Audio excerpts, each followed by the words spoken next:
কানাডার শীর্ষ ফুটবল লিগের ক্লাব ক্যাভালরি এফসির সঙ্গে চুক্তি শেষ হবার পর থেকেই ক্লাবহীন ছিলেন বাংলাদেশি মিডফিল্ডার সামিত শম।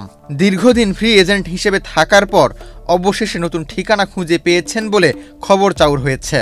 সামাজিক যোগাযোগ মাধ্যমে ছড়িয়ে পড়া খবর অনুযায়ী কিংবদন্তি পেলে ও ফ্রান্স বেকেনবাওয়ারের মতো কিংবদন্তিরা যে ক্লাবের হয়ে খেলেছেন সেই নিউ ইয়র্ক কসমোসের সঙ্গে চুক্তি করেছেন সামিত।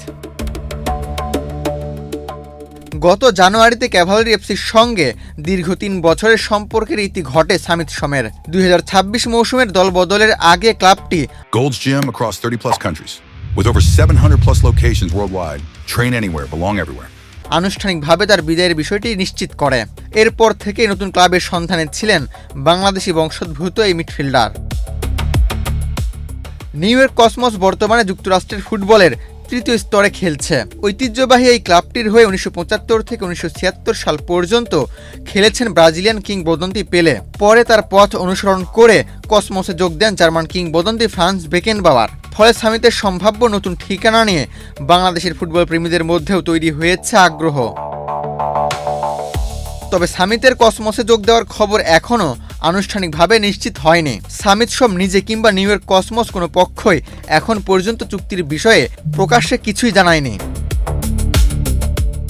আন্তর্জাতিক ফুটবলেও সামিতের পথ চলা বৈচিত্র্যময়। ক্যারিয়ারের শুরুতে কানাডা জাতীয় দলের হয়ে 2টি প্রীতি ম্যাচ খেলেছিলেন তিনি। তবে নিজের বাবা মায়ের শিকড়ের টানে পরে বাংলাদেশের নাগরিকত্ব গ্রহণ করেন। এরপর লাল সবুজের জার্সিতে শুরু করেন তার নতুন অধ্যায়। গত বছরের জুনে এএফসি এশিয়ান কাপ বাছাইয়ের তৃতীয় রাউন্ডে বাংলাদেশের হয়ে অভিষেক হয় সামিতের। অভিষেকের প্রায় 4 মাস পর জাতীয় দলের হয়ে প্রথম গোলের দেখা পান তিনি।